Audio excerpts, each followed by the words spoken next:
Welcome to the Compact Podcast. Today we'll discuss the killing of 3 service members in Jordan, the crisis at the border, and Travis Kelce's much-discussed romance with Taylor Swift. I'm joined by Sohrab and Nina Power, and I'm Matthew Schmitz. Last week, 3 members of the 718th Engineer Company, based in Fort Moore, Georgia, were killed in Jordan. Jerome Rivers, 46, Kennedy Layden Sanders, 24, and Breonna Alexandria Moffett, 23. In response, U.S. senators and many pundits called for direct strikes on Iran. Iran backs various militias in the region that attack the U.S. and its allies, including the militia that launched the attack on the base in Jordan. Sohrab, sitting Iran the right course of action? I feel like maybe this is a bit of a softball question because I think you have definite views on this. Yeah, I mean, the first scary element of this story is the Biden administration's theory of the war in Gaza, and everything that's ensued since then has been that to try to contain what's happening in Gaza to Gaza. What happens in Gaza hopefully stays in Gaza, and there's been signs that that's no longer holding. You know, there's the actions of the Houthis in Yemen. They've been launching missiles. They've been taking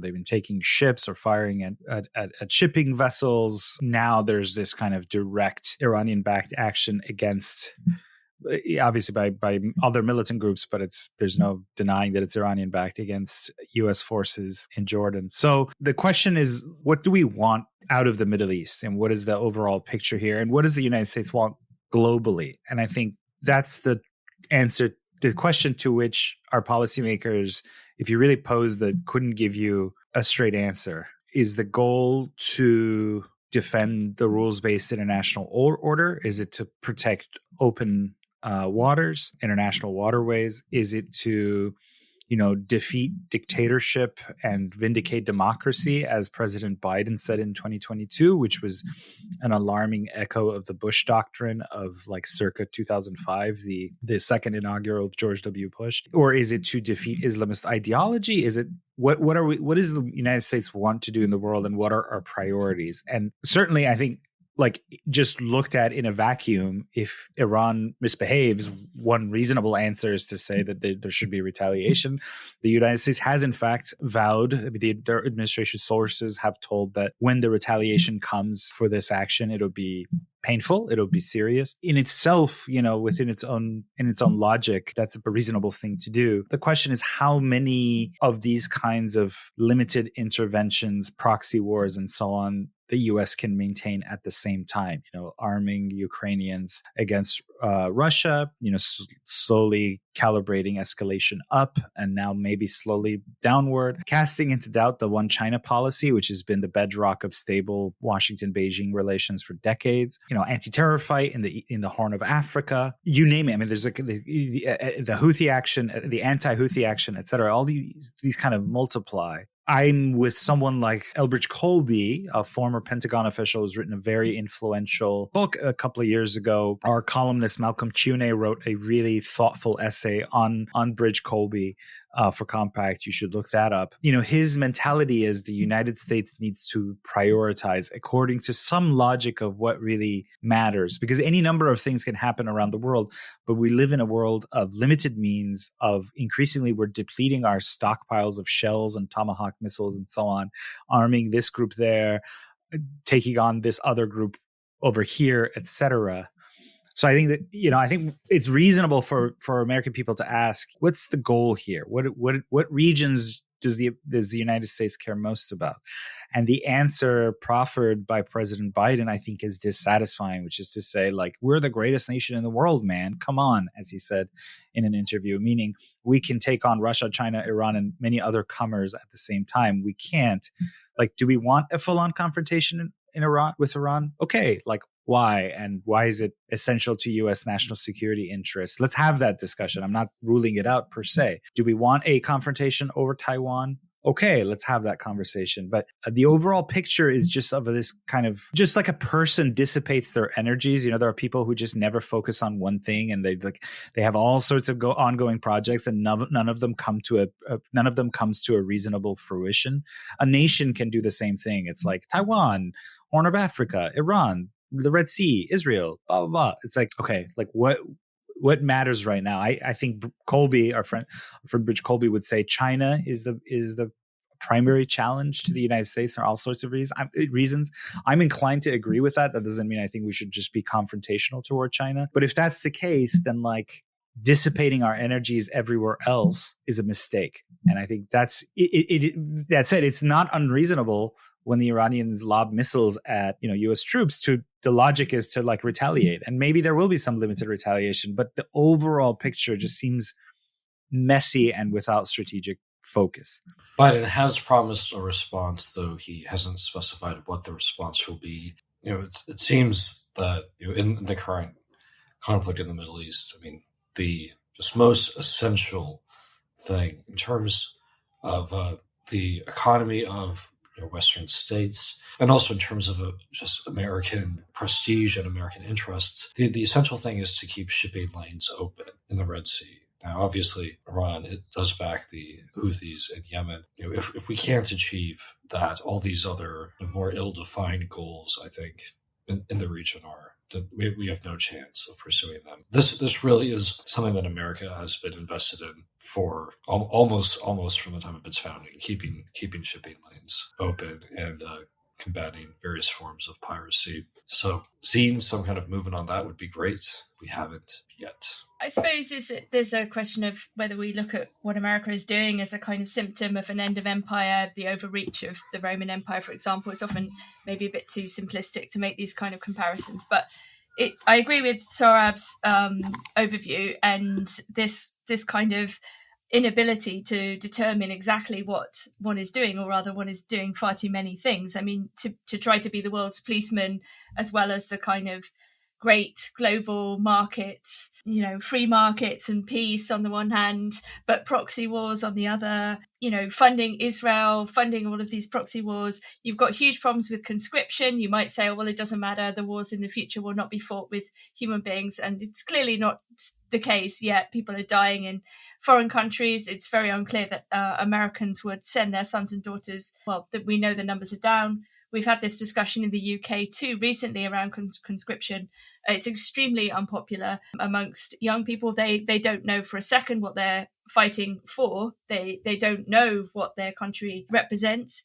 You have huge crises at home in terms of opioid addiction, suicide. We have similar problems all over the West. You have the border crisis. There are far too many things going on at once. Yeah, I if I were America at this point, I would be calling for huge summits with everybody and saying, how do we deal with our new multipolar world? How do we keep these shipping lanes open? How do we live in peace and harmony?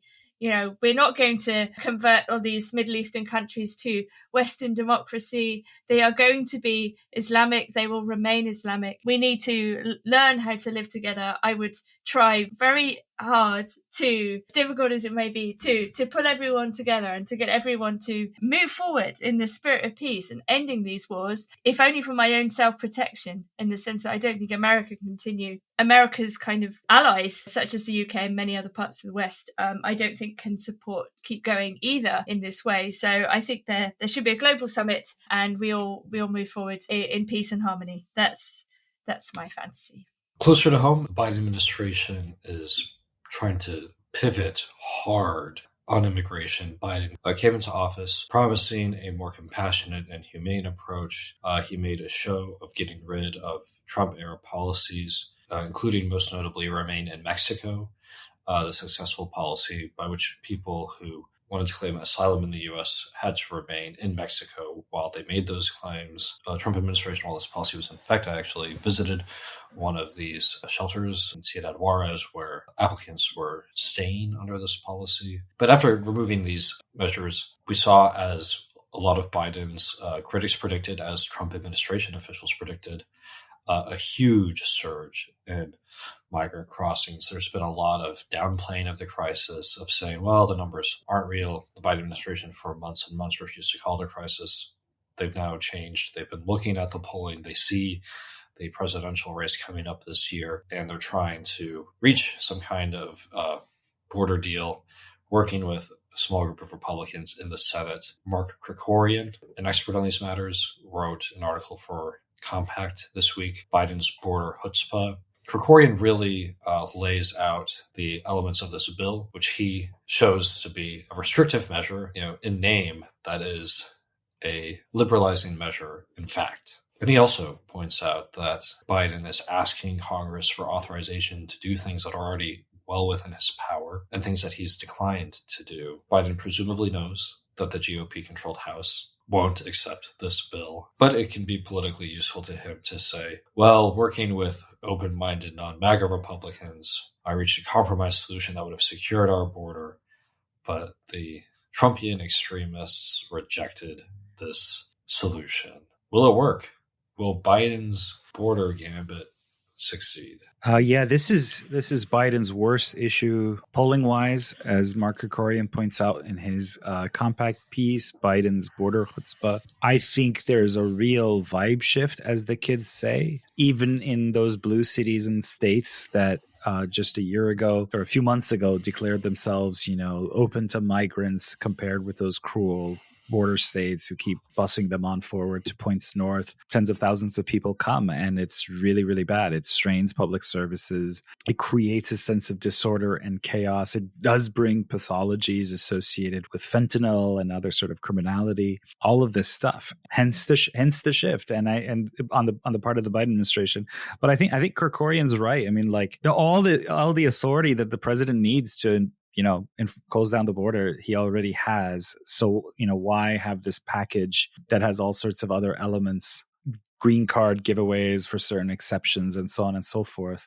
It feels like a sham to me. The fact, for example, that this emergency authority to shut down the border kicks in once there's like 5,000 daily crossings, which, if you stay under that, as Krikorian points out, it assumes that it prices in the fact that 1.8 million people might come in a year, and it wouldn't trigger the shutdown authority. This is one of those areas where liberals value rationality sharply in conflict with their instrumental rationality, meaning they just leaned very hard into the ideological idea that the problem of global migration is not a problem at all, illegal migration. Justice and being good and being decent requires us to have basically open borders. And that's now endangering President Biden's reelection, because anecdotally, polling wise, everything else shows that even in blue states, people are scared. People are frustrated with the chaos. People are angered by the effect on public services. Here in New York City, I mean, in part in response to the migrant crisis, Mayor Adams has been forced to cut back all sorts of sanitation and other public services, close libraries on Sundays. In one instance, a public school was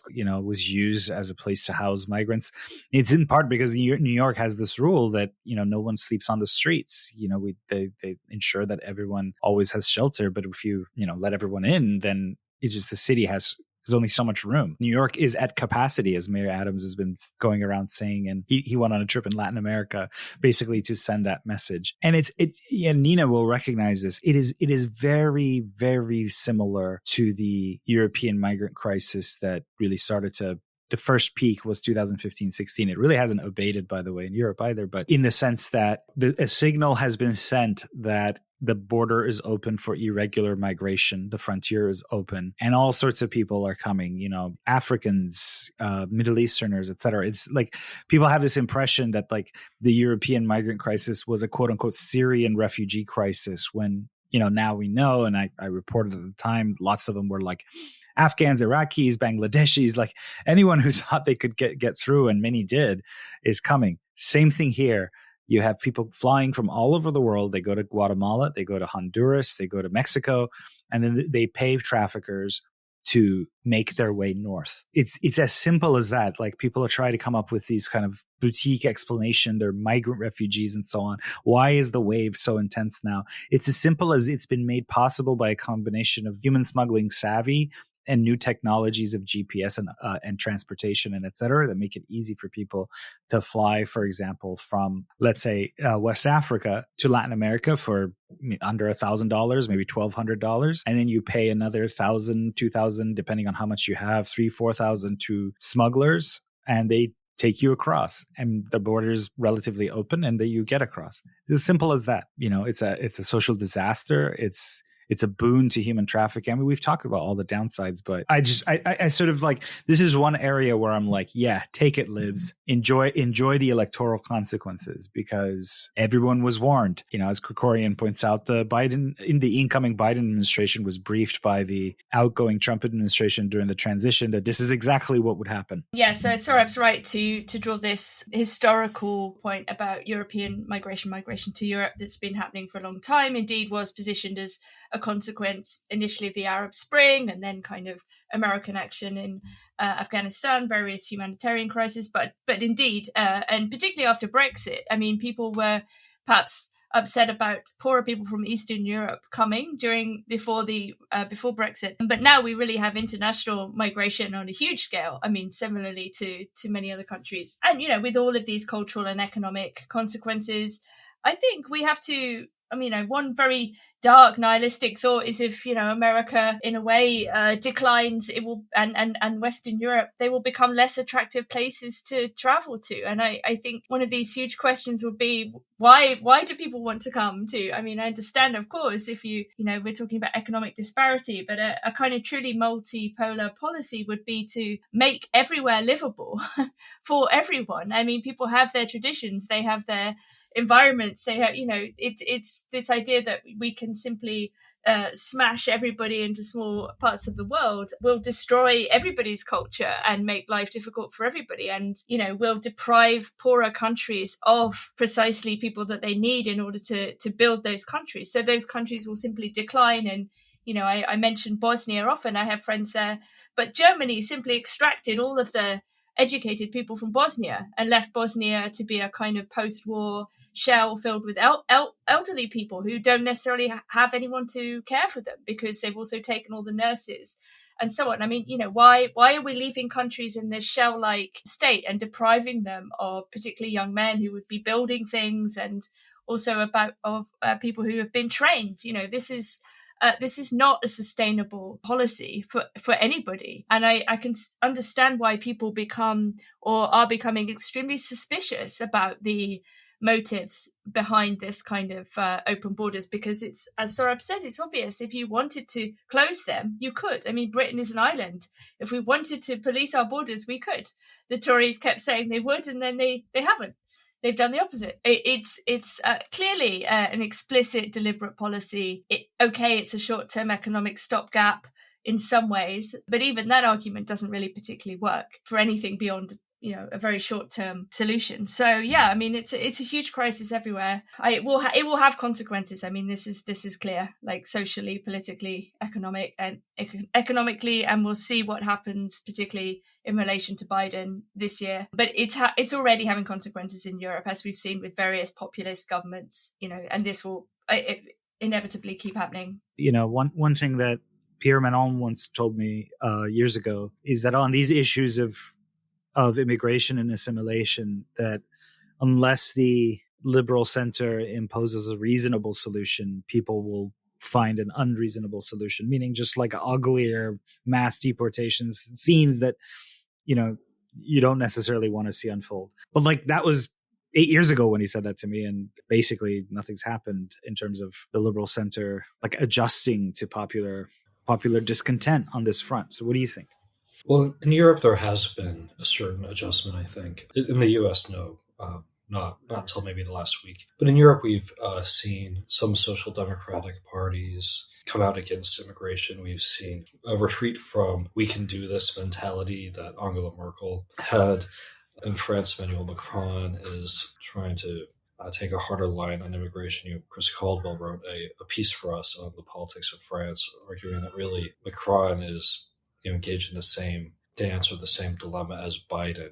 As a kind of self-styled centrist liberal, he's caught between the imperative of actually addressing a real problem and trying to cater to an activist base, which is guided above all by a paradigm that views certain classes as oppressor classes and certain others as oppressed classes, and has great difficulty insisting on something like a national border because they tend to read it through this lens of oppressor and oppressed. And it looks like the concerns of Americans who don't think that an absolutely open and lawless border is a good thing, that looks like a bad nativism, much to be condemned. Whereas the aspirations of people all across the globe to enter into this country and to make a go of it, that looks like a humanitarian thing to allow. I mean, for me, I'd say the most arresting thing that Trump said during the 2016 presidential campaign was either you have a border or you don't. And if you don't have a border,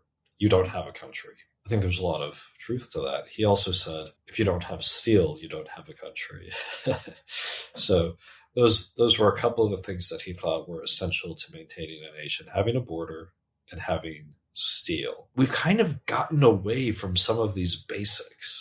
Those are things worth having. People have, I think, absorbed Trump's insight on steel. Competition with China, like you mentioned earlier, Sohrab, has helped to focus minds. We have an excellent essay published on Compact this week by Justin Vasallo titled "Bring Back the Made in America Left." He talks about kind of the difficulties of getting the progressive activist class to care about American manufacturing. But I think that liberal center has been more open to reorientation on this issue than it has been on the border.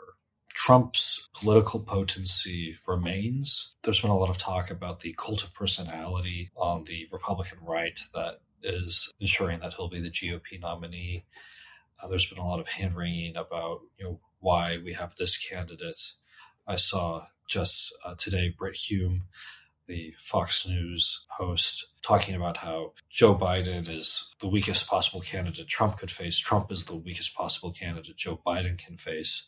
And because they're facing each other, Americans will be the inevitable losers. Both men have just huge and manifest flaws, but it's people who can see that also need to realize that their enduring popularity is connected to the fact that they have taken less unpopular positions than their party's kind of intellectual classes and activist bases have done on some important issues. That's most clearly true, I think, with Trump, who's broken from the GOP activist class on entitlements, trade, military interventionism, issues like this. And so, however disastrous Trump may seem, however much he is to be resented or despised, he's actually less toxic in the eyes of many Americans than the agenda of the conventional GOP. And his appeal doesn't have to be chalked up to a cult of personality when the issues that he ran on in 2016 are still live issues. Now, that's in part because of the limits of his presidency, his own policy failures, but he also had real policy successes were made in Mexico, which I mentioned earlier, and I think that makes it reasonable for people who think we need a controlled border to look to Trump. And indeed, he pulls much better on that issue than Biden. He has some big liabilities against Biden, but as Sohrab mentioned, that's one of his great strengths. Most significantly, and on this podcast, we always like to save the gravest matters for last. As you may know, if you are alive in the year 2024, Taylor Swift is dating a player, Travis Kelce, tight end for the Kansas City Chiefs. I'm from Nebraska, which has become Chiefs country as the Chiefs have become the latest NFL dynasty, and as the Huskers have fallen off. I think this is big. This romance has been all over the news everywhere. And I think I want to hear your opinions. Maybe they'll radically conflict, because I think this has become a kind of just a Rorschach test for the entire nation. The New York Times published a 5,000-word opinion essay by their staff writer, Hannah Marks. And it was just a argument speculating in the kind of strongest possible terms that Taylor Swift is gay, going through all of her songs, her public performances, and trying to find all the little hints that have been dropped, and to say and to construct a narrative that she's gay. At the same time, you have other people who have looked to the Kelce Swift romance as a sign that, once again, heterosexual mating just fallen on hard times in the U.S. Fewer people than ever are getting married. People are having fewer kids than ever in the U.S., and significantly, they're having fewer kids than they want to have. People have looked to the Swift-Kelce romance as a possible moment to reinvigorate heterosexuality. This woman who's written so many songs about romantic disappointment and about how things have gone wrong with men. If something could go right with a man, maybe that would give more faith to a lot of millennial women who are reaching the point where they need to start families if they're going to have children. So there's been these contrasting interpretations. Most recently, Sohrab, a disturbing plan was revealed. It turns out that the Swift-Kelce romance is fake.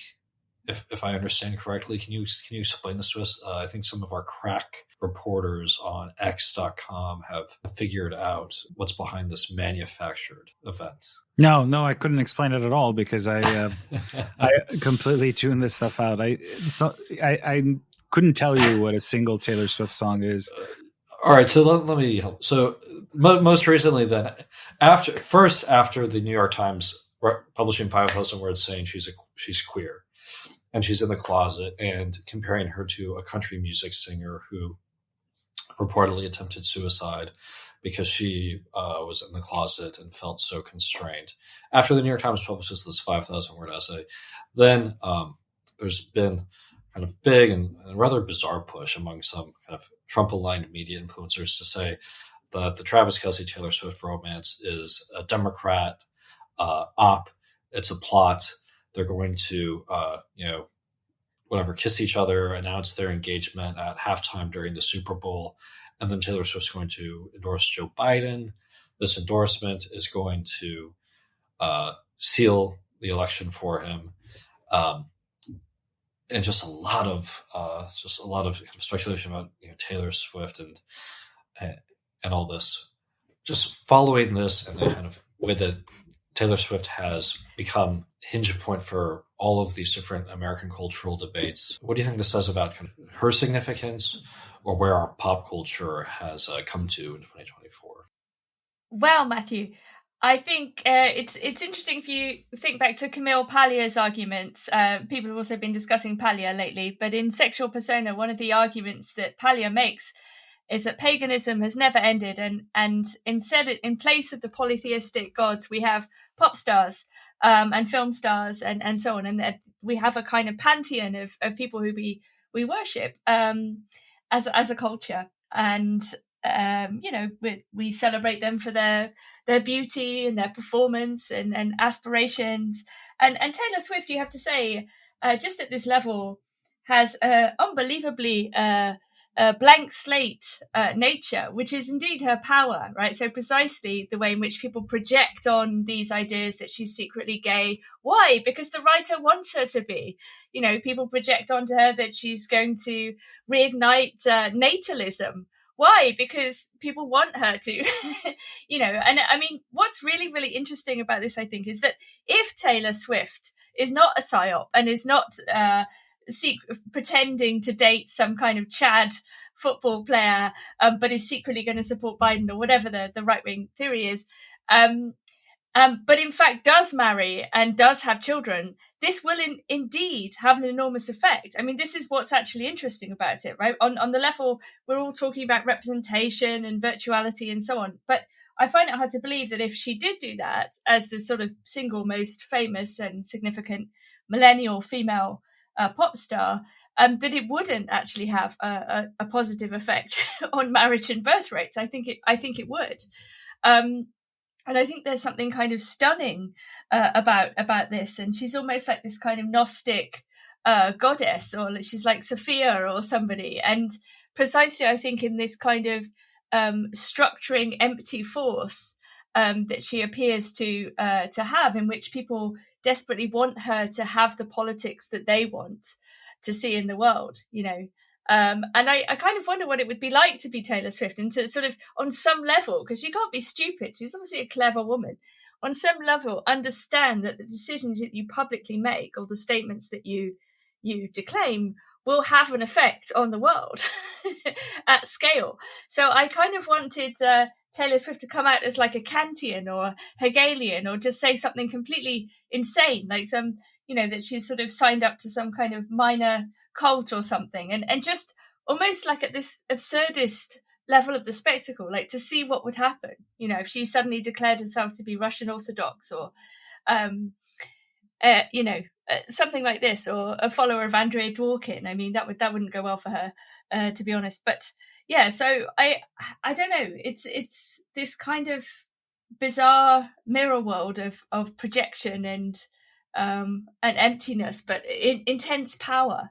And I think that just to make a slightly more serious point, Freddie de Boer, who's a Compact contributor, wrote a very interesting essay recently about music criticism and the kind of death of subculture and its replacement really by a kind of all-dominating pop culture, right? It's true. If you go anywhere, you listen to music in cars or cafes, we have the same music, same kind of music. It sounds like it's been tested on rats. This is happening everywhere across the West. All of the subcultures, the great subcultures that we used to have been kind of filtered out. And there's no longer a kind of critical culture around music, partly because the algorithm now just dictates to you what you're going to listen to. You don't need to read. We saw the collapse of Pitchfork recently, which used to be where hipsters at least got their critical music recommendations from. And in a way, you see this decline of an artistic critical culture and all of these different subcultures, which you'd think would actually flourish in the age of the internet, but actually they've become really quite buried. It's extremely difficult to make music now unless you're in the top 1%. It's always been a bit like this, but now it's extremely like this in every industry: publishing, cinema, music, art, and so on. And in a way, Taylor Swift has sort of somehow become the default blank queen of pop music and this kind of death of subculture. So I can see why there's resentment against her, but a lot of it is extraordinarily misplaced. I do hope for her own sake and for everyone else's that she makes some good, solid, serious, pragmatic decisions about her life, and that these have a positive effect on the youth of America and the rest of the world, because your culture is our culture. With that, thanks to Sohrab, thanks Nina, and thanks to you listeners. Compactmag.com/subscribe. You can read all about American industrial policy, border policy, and in time, Taylor Swift will, I'm sure, be paying close attention to this story.